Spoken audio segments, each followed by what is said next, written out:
اللہ کے نبی صلی اللہ علیہ وآلہ وسلم حضرت فاطمہ تو زہرا علیہ السلام کے لیے کھڑے ہو جاتے تھے. حضرت فاطمہ بڑی ہیں یا نبی علیہ السلام بڑے ہیں؟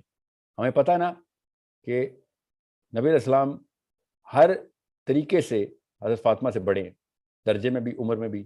باپ بیٹی کے لیے کھڑا ہو رہا ہے. آپ یہ بتائیں کون سے پاکستان کے گھر میں یہ کلچر ہے باپ بیٹی کے لیے کھڑا ہونا؟ یہ گیمیں کسی اور کے ساتھ کھیلیں آپ لوگ. زبردستی موڑ توڑ کے الٹا کر دیا آپ نے، ایک دم تصویر الٹی کر کے ثبوت حدیث سے دے رہے ہیں. بڑے چھوٹوں کے لیے کھڑے ہوں گے، اس حدیث سے تو یہ مطلب نظر آتا ہے. اگر آپ نے اس حدیث سے استدلال کرنا تھا تو الٹا استدلال کیسے کیا آپ نے؟ اس حدیث کا استدلال کرتے ہیں، چلے پاکستان کا آپ کلچر بناتے ہیں، جب بھی کوئی چھوٹا آئے گا بڑا کھڑا ہو جائے گا. اگر آپ نے جنرل رول بنانا ہے، اسپیسیفک رول بناتے ہیں، چلیں جب بھی بیٹی آئے گی باپ کھڑا ہوگا. اسی حدیث سے استدلال کر رہا ہوں نا، آپ اسی سے زبردستی کرتے ہیں نا آپ لوگ.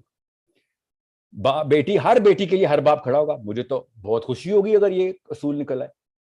مگر مسئلہ یہ ہے کہ نبی علیہ السلام حضرت فاطمہ کے علاوہ کسی اور خاتون کے لیے نہیں کھڑے ہوئے.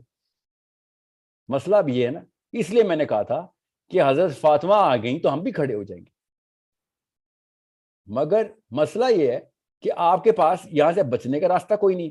حضرت فاطمہ کے علاوہ نبی علیہ السلام کس کے لیے کھڑے ہوئے؟ تو میں پھر بھی یہ چانس دے رہا ہوں آپ لوگوں کو کہ باپ اپنی بیٹی کے لیے کھڑا ہو جائے. ٹھیک ہے، آپ نے استدلال کھینچنا ہے تو کھینچیں. آپ نے بیٹیاں باپ کے لیے کیسے کھڑی کی ہیں؟ اس حدیث سے یہ تو نہیں لکھا ہوا کہ فاطمہ نبی علیہ السلام آتے تھے تو کھڑی ہو جاتی تھی. اس میں تو یہ لکھا ہوا ہے کہ نبی علیہ السلام کھڑے ہو جاتے تھے فاطمہ جب آتی تھی. تو آپ نے چھوٹوں کو بڑوں کے لیے کیوں کھڑا کرنا زبردستی کر دی؟ ثابت کیا کرنا چاہ رہے ہیں آپ کہ کھڑا ہونا سب ثابت ہو گیا؟ جی نہیں، اس سے صاف ثابت ہو رہا ہے کہ باپ بیٹی کے لیے کھڑا ہو گیا ہے صلی اللہ علیہ وسلم. میرا نبی اپنی بیٹی کے لیے کھڑے ہو گئے ہیں، آپ نے چھوٹوں کو بڑوں کے لیے کیسے کھڑا کر دیا ہے؟ حالانکہ حدیث کا اصول سمجھیں. نبی علیہ السلام کی حدیث ہے کہ جو شخص اپنا ٹھکانہ جہنم میں جاتا ہے اس کے دل میں یہ پایا جانا چاہیے کہ کوئی آئے، میں جاؤں تو کوئی میرے لیے کھڑا ہو جائے کرے. اللہ نے تو، اللہ کے نبی صلی اللہ علیہ وسلم تو جہنم ہی کہا تھی کہ لوگ کہتے ہیں کہ کھڑے ہو جائے. آپ نے پوری قوم کو کہہ دیا کہ یہ ضروری ہے کہ کھڑا ہو جائے. ہر بندہ پیدائشی طور پہ دل چاہتا ہے اس کا کہ لوگ کھڑے ہو جائیں. آپ نے پوری قوم جہنم ہی کر دی. اتنی الٹی سینس کیسے آپ لوگوں نے لگائی ہے؟ مجھے بس اس جواب کو دے دیں کہ بڑا چھوٹے کے لیے کھڑا ہو رہا ہے میرے نبی صلی اللہ علیہ وسلم کی حدیث سے، اور آپ نے چھوٹوں کو مسٹ کر دیا، مسٹ کہ بڑوں کے لیے کھڑا ہو جائے. اور لکھا ہے بے ادب بے مراد، با ادب با نصیب، بے ادب بے نصیب. مجھے اسی حدیث کا جواب دیں جو میں نے آپ سے پوچھا ہے کہ آپ نے نبی علیہ السلام کی دونوں حدیثوں میں سے ایک حدیث جان کے لیے دوسری کسی کو بتائی نہیں. سمجھ لیں بتا دی ہوگی آپ نے، آئی ایم پریٹی شیور بتا دی ہوگی. مفتی صاحب ہیں تو انہوں نے بتائی ہوگی. عام سا کوئی بندہ ہوتا ہے یہ بھی نہ بتاتا. اپنی نا چوری پوری ثابت نہیں کرنے، چوری پکڑی جاتی ہے. تو مفتی صاحب ہیں، آئی ایم پریٹی شیور، میں مفتیوں کو بینیفٹ آف دا ڈاؤٹ دیتا ہوں، ان کو پتہ سے پتہ ہوں گی. اب ایک بندہ چاہتا ہے کہ میرے لیے کوئی نہ کھڑا ہو، ٹھیک ہے، کوئی بڑا یا چھوٹا، تو وہ تو حدیث پوری کر رہا ہے. اور اگر کوئی چاہتا ہے کہ میرے لیے کھڑا ہو جائے تو وہ تو حدیث کے مطابق جہنمی ہے. ٹھیک ہے، بالکل ٹھیک ہے.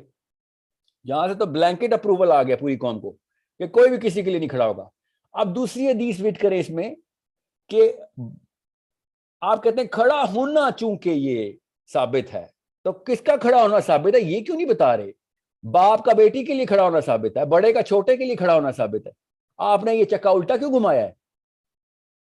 آج تک کوئی باپ کھڑا ہوا ہے پاکستان میں؟ کوئی مولوی صاحب کھڑے ہوئے ہیں، کوئی مفتی صاحب کھڑے ہوئے ہیں اپنی بیٹی کے لیے صرف اس لیے کہ حدیث پوری کر دوں؟ بیٹیاں کوئی کھڑا کیا آپ لوگوں نے؟ Stop playing these games. میں مفتی نہیں ہوں، مجھے بھی پتا ہے. میں آپ لوگوں کے کلچر کے اندر جو مسلم آئیڈینٹی فٹ کی ہے نا، آپ نے پاکستانی آئیڈینٹی بنا کے جو انڈین گیتا سے آئیڈینٹی لے رہے ہیں اس کو مسلم آئیڈینٹی کر رہے ہیں، اس کے خلاف میرا مشن ہے. اس لیے ورنہ میں اس مسئلے پہ بات نہ کرتا. بار بار ویڈیو پہ ویڈیو بھیج رہے کہ نبی اسلام کھڑے ہو گئے تھے، آپ کون ہوتے کہنے والے؟ بتائیں نا، پوری بات بتائیں. آدھی بات کیوں بتا رہے ہیں؟ سمپل سے سوال ہے، ان کو کمپلیکیٹ کرنا یہاں پہ گیم بن گئی. اور نام اسلام کا لگا رہے ہیں. اس طرح نہیں کریں، یہ گیمیں نہیں چلیں گی. اب یوتھ کو آئی کیو ڈیولپ ہو چکا ہے، صاف سوال کرتا ہے یوتھ. اور جس کو بھی یہ ویڈیو ملے خدا کا واسطہ ہے تمام مفتیان صاحب کو لیے پہنچائیں کہ مفتیان صاحب جب بھی چھوٹے کمرے میں داخل ہوں مدرسے کے، سارے مفتی صاحب کھڑے ہو جائے کریں. یہ اس حدیث سے آپ نے جو استدلال کیا اس کے مطابق یہ بنتا ہے. میں تو منع کرتا ہوں کھڑا ہونے کے لیے. آپ چاہتے ہیں نا کھڑے ہو جائے، آدھی قوم کھڑی ہو جائے، تو چھوٹوں کے لیے بڑوں کو کھڑا کریں. بڑوں کے لیے چھوٹے کیوں کھڑے کر رہے ہیں آپ لوگ؟